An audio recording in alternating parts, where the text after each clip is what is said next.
Welcome to the Deep Dive, the dedicated analysis space where we synthesize vast stacks of source material into actionable, resonant knowledge. Our mission today centers on a giant of modern design and global commerce, Giorgio Armani.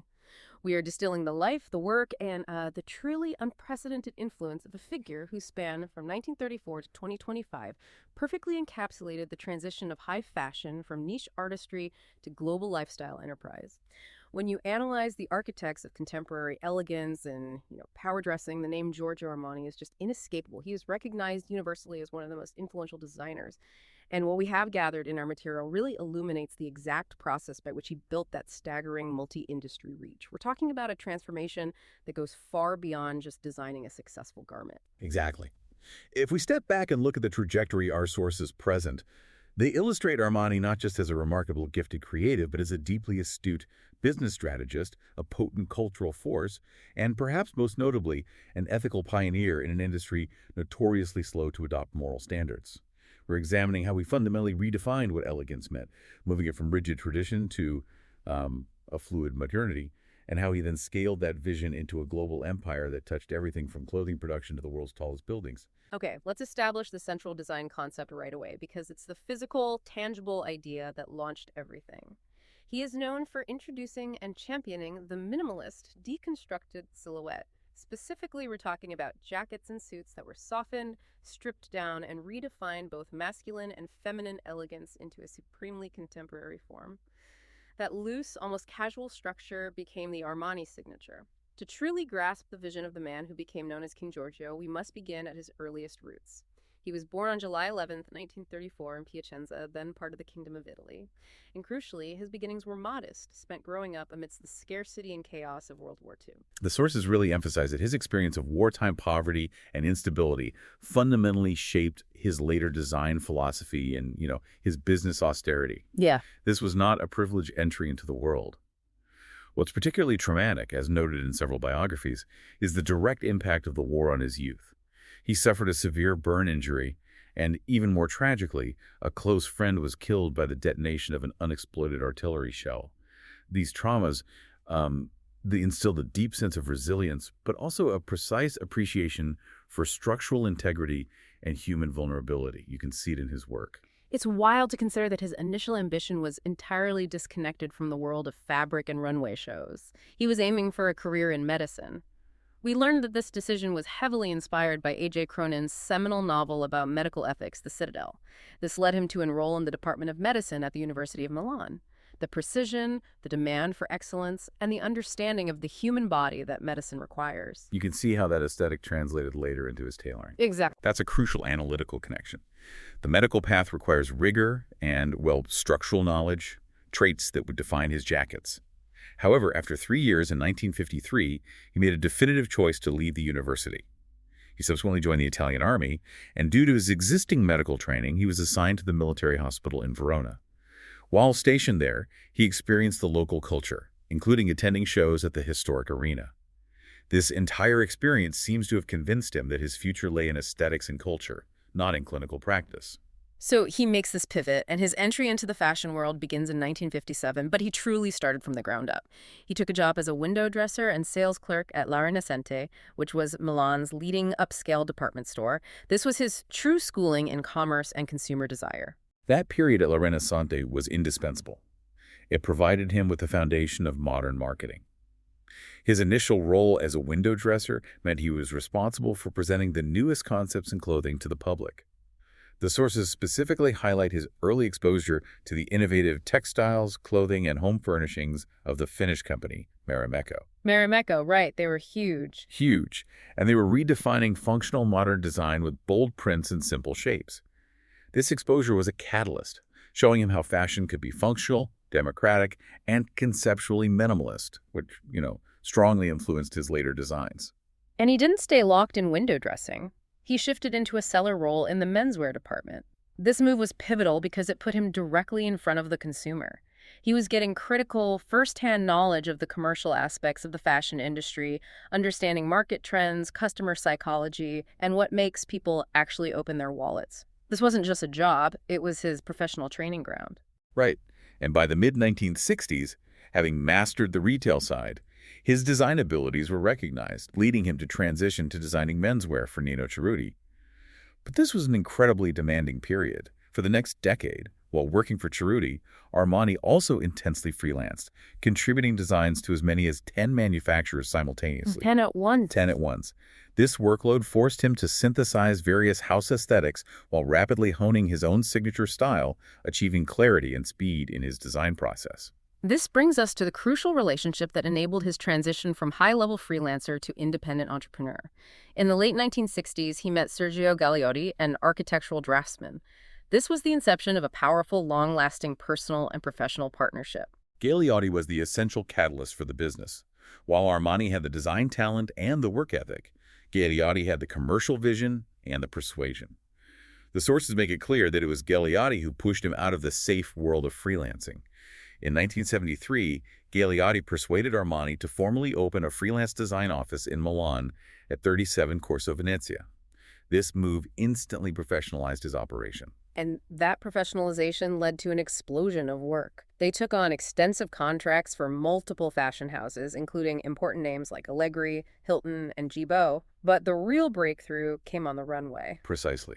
International acknowledgement was swift. His runway shows at the prestigious Sala Bianca and the Pitti Palace in Florence quickly garnered critical attention from the fashion press. This early exposure allowed Armani to secure the necessary buzz and initial capital that paved the way for the momentous step he took 2 years later, the founding of his own house. With the foundation of his vision secure and Gagliotti handling the organizational side, the next logical step was the launch of his own company. Giorgio Armani S.p.A. was formally established on July 24, 1975, with Sergio Gagliotti as his founding partner. And momentum was immediate. That same year, in October 1975, he presented his inaugural men's ready-to-wear collection for spring-summer 1976, followed instantly by a women's line. The brand was officially born. However, the true genius move, the decision that allowed this artistic vision to scale into an empire, was a groundbreaking business agreement that followed 3 years later. Let's look at the operational strategy. The GFT agreement in 1978 with Gruppo Finanziario Tessile.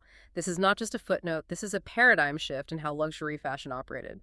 GFT was a major textile and manufacturing power. This agreement redefined the economics of luxury.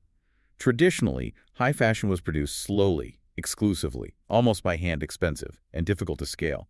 The GFT agreement allowed Armani to shift the production of his luxury ready-to-wear into a highly efficient industrialized manufacturing environment.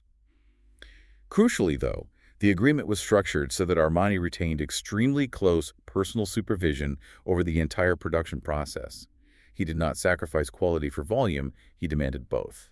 So was GFT his necessary evil or his genius stroke? Because that sounds like a potential recipe for losing control of the brand's aesthetic integrity just to chase scale. It was absolutely a genius stroke. If we connect this to the bigger picture, this innovative relationship bridged the historic gap between exclusive, slow couture and fast, mass production without the typical loss of quality control.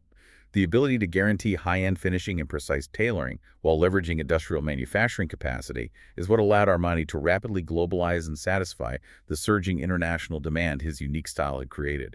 It provided the structure for the empire. And globalization was instantaneous. In 1979, the Giorgio Armani Corporation was founded specifically to manage production for the massive American market, and he introduced the core main line for men and women there. This was followed by a rapid, intentional strategy of brand diversification throughout the late 70s and early 80s. The sources confirm he was a master of tiered branding early on. The company quickly launched various product lines. GA La Collezione offered luxury items at a price point just below the main line, and he capitalized on accessories with Giorgio Armani underwear and swimwear and Giorgio Armani accessories. Then came the major licensing deals, most notably the pivotal agreement with L'Oreal for perfumes and cosmetics, establishing the highly successful Armani Beauty division. He also preemptively captured the future consumer. Recognizing that luxury brands needed a youthful pipeline, he launched key diffusion lines: Armani Junior, Armani Jeans, and the crucial Emporio Armani. What was the specific strategic goal behind Emporio? The strategy behind Emporio Armani was explicitly defined: to develop a stylish, high-quality product that retained the core stylistic integrity of the main line, but offered it at a significantly more accessible, younger price point. This wasn't merely cheaper. It was a defined sub-brand meant to capture a demographic that aspired to but couldn't yet afford the mainline suit. This early adoption of market segmentation was, well, revolutionary among high Italian fashion houses. He was completely focused on connecting with the consumer directly. We learn that his business philosophy mandated the use of unconventional advertising methods to reach the end user directly, rather than relying solely on the established and sometimes insular traditional fashion channels and magazines. This direct connection accelerated brand recognition outside the elite fashion bubble. Now let's turn back to the physical innovation, the style that truly revolutionized global dress. The minimalist and deconstructed jacket and suit. We've used that term repeatedly, but what did this actually entail on a technical material level? That technical detail is essential. How did he take the stiff traditional suit, the uniform of institutional power, and transform it? He essentially stripped it down and made it fluid. The traditional men's suit, especially Italian tailoring, relied on heavy internal structure, thick canvas, extensive inner lining, and rigid, sculpted shoulder pads. Armani dramatically reduced or completely removed these internal components. He used softer, less traditional fabrics like linen, jersey, or even washed silks for professional wear. So it was all about subtraction. Exactly. By removing the canvas and the padding, the jacket draped and moved with the wearer's body, rather than forcing the body into a rigid shape. For men, this symbolized a more relaxed, modern masculinity. But for women, this innovation was truly empowering. It allowed women to wear traditionally formal, powerful attire, the suit, in the professional workplace, but with a fluidity and a softness that wasn't costume-like. It was polished, yet comfortable. This fundamental change earned him the title of fashion's master of the power suit from the New York Times, cementing the idea that his work loosened the restrictions of traditional suit wear, offering a fluid and less rigid expression of power and elegance. That shift from stiff uniform to fluid expression of professional power was arguably one of the most significant sociological fashion changes of the 1980s. Recognizing that his aesthetic was fundamentally cinematic, Giorgio Armani saw the film industry not just as a marketing tool, but as a deep well of creative stimulus and an unparalleled global billboard. This was a strategic alliance formed very early on. The defining moment, the one that projected the Armani name beyond Italy and the elite fashion press, came in 1980 with Paul Schrader's film, American Gigolo. Armani was deeply involved, designing the entire wardrobe for Richard Gere's character, Julian Kai. This film was a 90-minute advertisement for the new, modern, aspirational lifestyle embodied by the Armani aesthetic. And the sources detail the specific moment that became truly iconic globally. The scene where Julian Kay meticulously lays out his wardrobe before selecting an outfit. The camera focuses sharply as he yanks open a drawer filled with perfectly folded, labeled Armani shirts. The labels are visible, the colors are rich, and the sheer volume of immaculate, precise clothing signaled an entirely new level of aspirational wealth and sophisticated taste to an international audience. It shifted the perception of the suit. It wasn't just corporate attire anymore. It was an object of desire, a tool of seduction and self-expression. The brand was cemented internationally, and this success paved the way for deep, lasting collaboration with Hollywood. He designed costumes for over 100 films throughout his career, including major cultural touchstones like Brian De Palma's The Untouchables in 1987. His connection to cinema was symbiotic. Hollywood supplied the platform, and Armani supplied the style definition for the modern protagonist. Yet, 1985 brought professional peak performance alongside immense personal devastation. We must acknowledge the tragic death of his partner, Sergio Gagliotti, who passed away from complications related to AIDS. This was the personal foundation of the business, suddenly shattered. This was a profound, defining tragedy. Armani often reflected on this loss, describing his inability to prevent Gagliotti's death as the greatest failure of his entire career. However, he also consistently credited Gagliotti with empowering him both creatively and financially to pursue the business strategy of becoming an independent house. Gagliotti was the initial commercial risk taker. His death forced Armani, the meticulous designer, to fully step into the role of CEO and strategist, dramatically increasing his business acumen out of sheer necessity. Following this profound loss, Armani demonstrated remarkable resilience and continued aggressive global expansion. He established Armani Japan and introduced the crucial AX Armani Exchange line in 1991. AX Armani Exchange represented an even more aggressive move toward mass-market accessibility than Emporio. It was explicitly created to target the younger American mass market, focused on casual, foundational, everyday clothing like t-shirts, baseball caps, and simplified denim. AX was a shrewd business decision. It allowed the company to generate huge sales volume and revenue by capitalizing on the name recognition in a market segment that Italian high fashion traditionally ignored, serving as a financial engine for the main line. His influence transcended fashion through consistent, high-profile cultural collaborations. The legendary musician Eric Clapton, a longtime friend, composed music specifically for Armani fashion shows and was invariably dressed in Armani. This intertwining of music, fashion, and lifestyle accelerated brand legitimacy. The collaborations became business partnerships, too. In 1996, Clapton opened 2 Emporio Armani stores in New York City.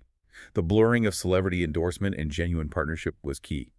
Furthermore, the global strategy pivoted hard toward Asian markets, recognizing their burgeoning economic power. He broke into the Chinese market, opening a small initial shop in Beijing in 1998, followed by a major Shanghai flagship store in 2004, with ambitious plans targeting 40 stores by 2011. His work wasn't just commercially successful, it was receiving serious artistic and intellectual validation.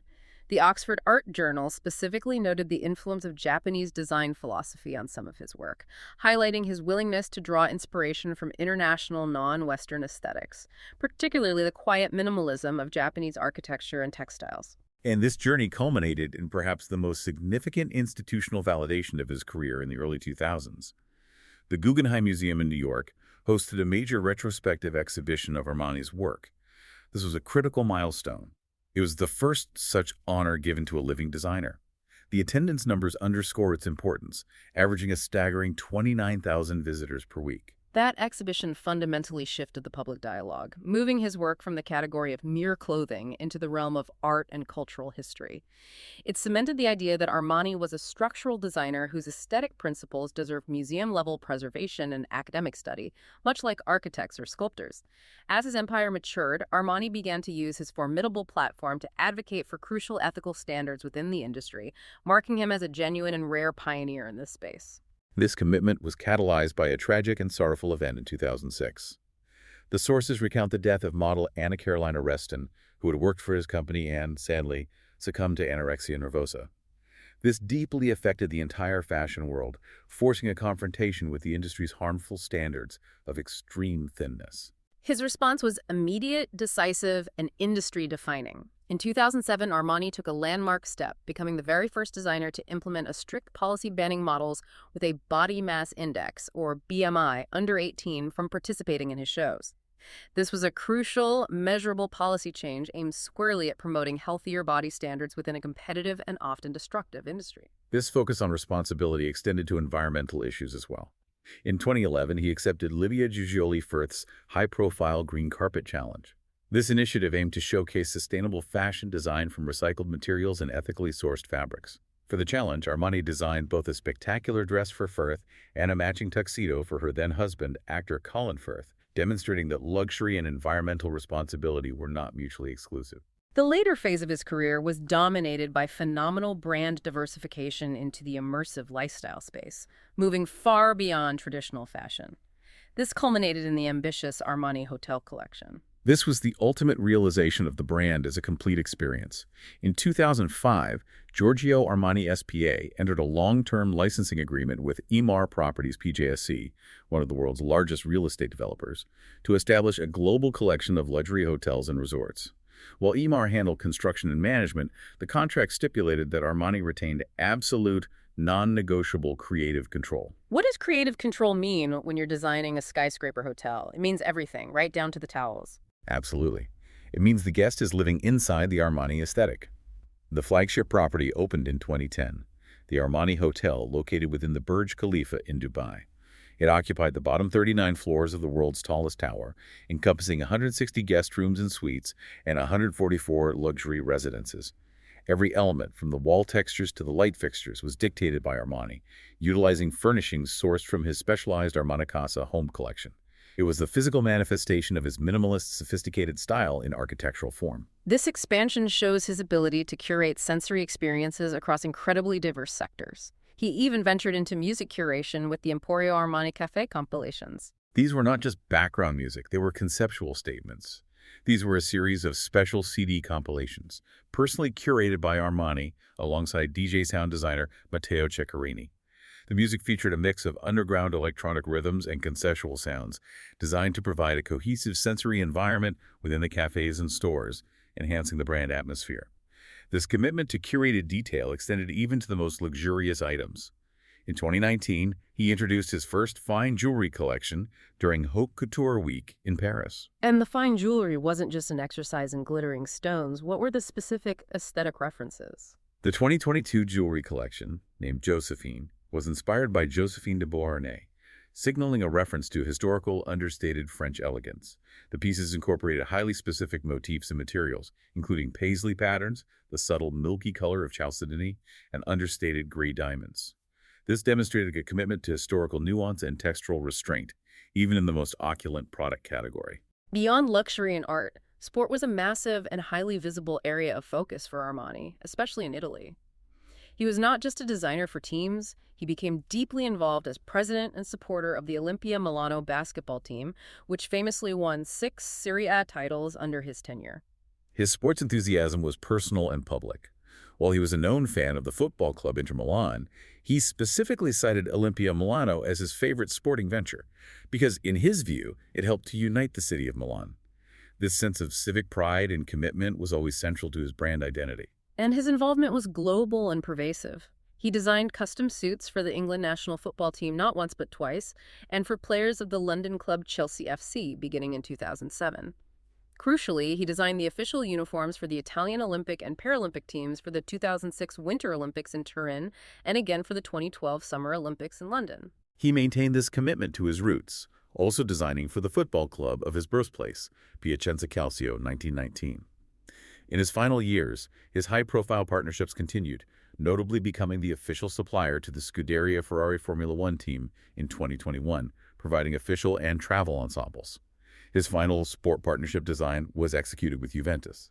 And finally, his continuing dominance in pop culture ensured visibility across demographics. He forged a very strong partnership with Lady Gaga. That partnership provided incredible visibility to a younger demographic. He designed many of the most recognizable stage outfits for the pop superstar, including those worn on her record-breaking Monster Ball tour and the subsequent Born This Way Ball tour. He also created her iconic looks for high-profile award shows like the 52nd Grammy Awards and the 2010 MTV Video Music Awards. His influence, therefore, spanned the most elite levels of institutional art and the most widely consumed global entertainment. Despite building an empire founded on the projection of a highly specific aesthetic, Armani himself was known as an intensely private man. However, he was candid about his personal life when asked, stating in a Vanity Fair interview that he had maintained relationships with both men and women throughout his life. The shadow of Sergio Gagliotti continued to loom large, illustrating the deeply personal bedrock of the business. The sources reflect on Armani's comments in 2015, where he spoke about still traveling with Gagliotti's photograph, feeling his spirit linger, stating that he saw Sergio everywhere. This enduring, profound connection shows how the global empire was tethered to a single, deep, personal relationship established decades earlier. It is also important, when examining his views on public expression and identity, to impartially report a controversial statement he made to the Sunday Times in 2015. He said, "A homosexual man is 100% a man. He doesn't need to dress like a homosexual." That comment generated substantial discussion at the time, particularly within the fashion industry, which was increasingly embracing gender-fluid and non-traditional presentations of sexuality through clothing. Armani's viewpoint, stemming from an older generation, focused on distinguishing between sexual identity and how gender norms are presented sartorially. His perspective suggested that style should not be prescriptive based on orientation, sparking a dialogue regarding traditional male presentation versus the evolving freedom of expression in the modern fashion world. Turning to his family structure and the critical matter of the business's future, Armani had no children. However, the organization maintained a tight family structure. His immediate family members were closely integrated into the business operations. This included his late elder brother Sergio and his younger sister Rosanna, who he famously credited as his muse and for initially introducing him to the world of fashion. His nieces, Silvana and Roberta Armani, and nephew, Andrea Camerana, were all heavily involved in key leadership roles within the business at the time of his death, ensuring a degree of continuity. As we move to the final chapter, the sources note his declining health in the months leading up to his passing. He missed Milan Fashion Week in June 2025, a significant event as it marked the first time he had not attended his own runway shows in his entire career. Giorgio Armani died from liver failure at his home in Milan on September 4, 2025, at the age of 91. His lifelong dedication to independence and strategic accumulation had resulted in an estimated net worth of $12.1 billion at the time of his death. The public reaction was one of immense mourning. His public wake, held at the Armani Teatro in Milan, was attended by approximately 15,000 people. The scale of the reverence for him across Italy was tangible. On September 8th, the day of his private funeral, all Armani stores closed for the afternoon of mourning, including every store across the city of Milan. He was subsequently buried in a private ceremony in his family's chapel in the Piacenza province. The crucial question of the future structure of the company was immediately addressed. On September 12, his two final wills were released. The instructions within were specific and signaled a necessary, if perhaps reluctant, transition away from total independence. His heirs were explicitly instructed to sell an initial 15% minority stake in his businesses. And the targets for this sale were highly specific. He gave priority consideration to major corporate entities, LVMH, EssilorLuxottica, or L'Oréal. This list represents the pinnacle of corporate, diversified luxury conglomerate management. The enduring legacy, however, remains profoundly individualized, despite the future corporate transition. The global reaction was uniformly respectful. Italian Prime Minister Giorgio Armani honored him as a symbol of the best of Italy. French businessman Bernard Arnault, head of LVMH, credited him with creating a unique style and successfully pushing Italian elegance to a global scale. The comparisons made upon his death placed him in the most exclusive historical context. The BBC stated unequivocally that he revolutionized fashion and argued that no designer had caused such a lasting change in the way people dress since the foundational work of Coco Chanel. That is immense praise, placing him in the highest historical echelons. Vogue had already recognized his staggering success in 2001, acclaiming him as the most successful designer of Italian origin, and Time reflected that he had forever changed the way people think about clothes. His lifetime commitment earned him the highest honors, including the Officer of the Legion of Honor in 2008 and the Knight Grand Cross of the Order of Merit of the Italian Republic in 2021. So, what does this comprehensive review of the material ultimately show? We've traced a remarkable journey, from a childhood defined by wartime poverty and a detour through medical school, to pioneering the deconstructed suit, dominating Hollywood's sartorial landscape, and setting concrete ethical standards in the modeling industry by banning underweight models and ultimately building a luxury lifestyle empire that includes everything from fine jewelry to curated music and skyscrapers. It forces us to acknowledge the extraordinary complexity of sustaining a legacy built on two fundamentally conflicting principles: intensely personal relationships and creative vision on one hand, and aggressive, groundbreaking business strategy like the GFT agreement and widespread diversification on the other. What's most fascinating here is how this innate ability to loosen the strictures of traditional suit wear structurally paralleled his commercial ability to dismantle barriers between high-fashion exclusivity and broad commercial appeal. That structural duality, art versus commerce, is truly the key to understanding his 50-year reign. It is. This raises an important question for you to consider. Based on his final instruction to sell a minority stake to one of the giant conglomerates, companies like LVMH or L'Oréal, consider what it means for a globally recognized, intensely personal fashion brand, one often cited as fine art, to begin its structural transition into the hands of a broader corporate entity. Can a highly individualized, singular vision of a creator like Armani truly be maintained once the corporate structure and the demands of global conglomerate management take priority? Or is this simply the natural, inevitable evolution of a highly successful 50-year empire?